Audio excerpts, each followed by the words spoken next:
or so that's what we were told. And yet when you look at the left side of the Pentagon, you'll note that there is very little, if any, smoke damage or heat damage at all. On the third floor, it's very plain to see a file cabinet with a computer monitor. Neither of them are damaged. On the second floor, you can see a wooden desk. It hasn't burned. And on the first floor, a very curious sight indeed, a wooden stool with a book that is laying and open. The pages aren't even singed. Now, each of the planes involved in the September 11th attacks had embarked upon transcontinental flights, which means that they had a majority of their fuel left over when they hit their respective targets. That means that approximately 8,600 remaining gallons of fuel would have been ignited on the 757 that had hit the Pentagon. Again, we look at the photograph and ask ourselves, is the smoke and heat damage consistent with that amount of fuel being ignited?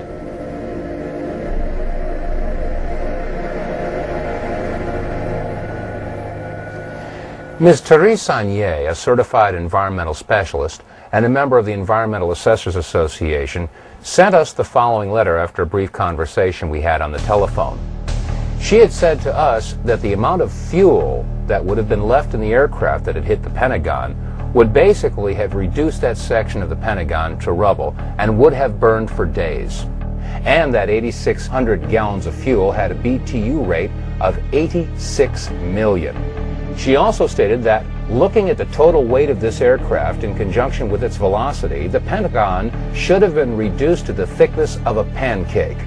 Also, the fuel spill of 8,600 gallons would have posed a very large soil removal and disposal project, since the contaminated soil would be considered hazardous waste under Title 40 of the Code of Federal Regulations. Also, looking at the total heat value output of the JP-8 jet fuel, at 86 million BTUs, the temperature of the fire at the Pentagon after ignition would have been in excess of 3,000 degrees Fahrenheit. You could expect this size of involvement to last for days, and it would be visible for miles. Another interesting question that is raised is in the photographs of the collapsed area of the Pentagon. If you'll note the upper floor and roof area, it appears that that area simply collapsed and does not show any impact damage from a tail section that was over 43 feet in height. How could a 757 slam into the Pentagon and not have an impact area where the tail section would have hit the upper floors? Shortly after these questions were raised and the topic was open for discussion on our radio show, The Power Hour, these 5 frames were released from a security camera at the Pentagon. The only problem is that the release of these 5 photographs seemed to raise more questions than they answered. First of all, why was the date incorrect in the lower left corner of the screen? Second of all, they really didn't show that there was a 757 that had hit the Pentagon. And thirdly, many people asked, is this the only security camera that was on at the Pentagon? The Pentagon. This is the nerve center for the United States military, supposedly the most secure building in the country. And this is the only video footage that was available of the most heinous attack ever recorded at the Pentagon? Where were all the other security cameras aimed? What about the security cameras that were on in the hallways at the Pentagon? Every inch of the Pentagon is under video surveillance. Where are those video cameras? We also had a report about a gas station whose video camera was pointed in the exact direction where the 757 would have hit the Pentagon. Shortly after the event, it was reported that federal officials showed up at that gas station and confiscated that footage.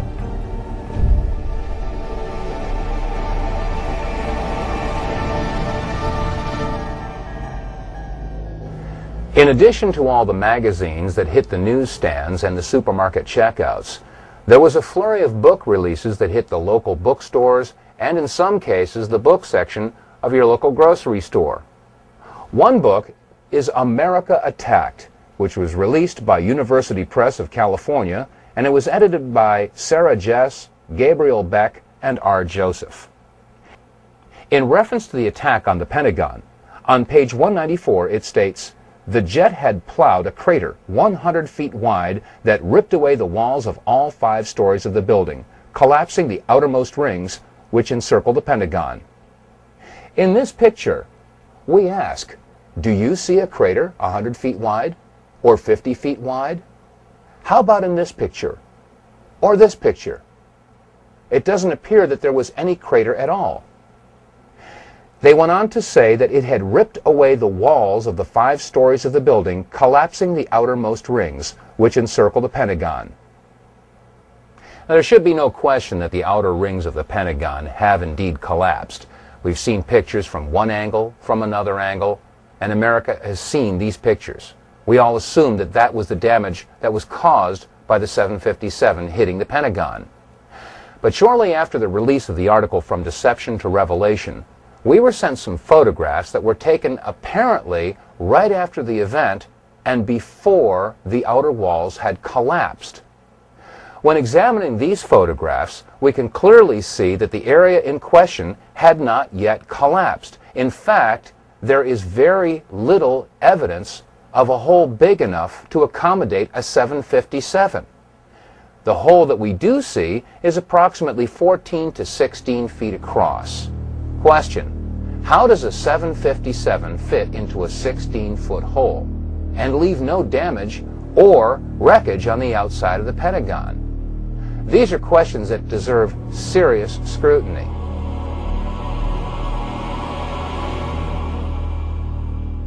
Let's take a look at some of the photographs that were taken before the outer wall of the Pentagon collapsed.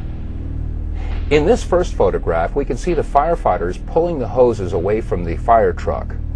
In the foreground, we can see wire spools that were left on the front lawn of the Pentagon. After all, this section of the Pentagon was under renovation. We'll use these wire spools as reference points. Also, to the right of those wire spools and on the face of the Pentagon, we can see that some concrete facing has broken away. We'll also use this as a reference point as we examine these photographs.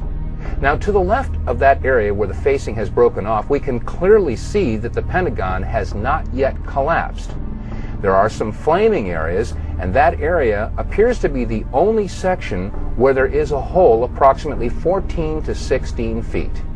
Question: how does a 757 fit into a 16-foot hole and leave no wreckage on the front of the building? We can also see that the roof of the building does show fatigue, but has not yet collapsed.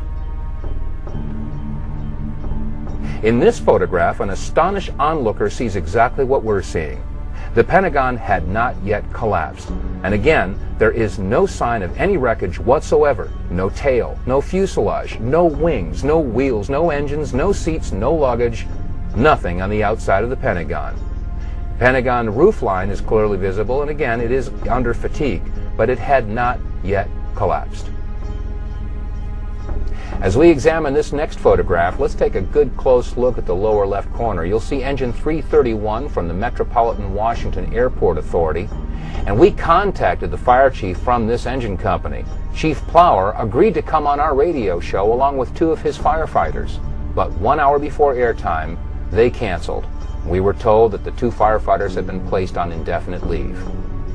When we look at this photograph, we can see that the fire retardant foam is being sprayed on the front of the Pentagon, and again, the area in question had not yet collapsed.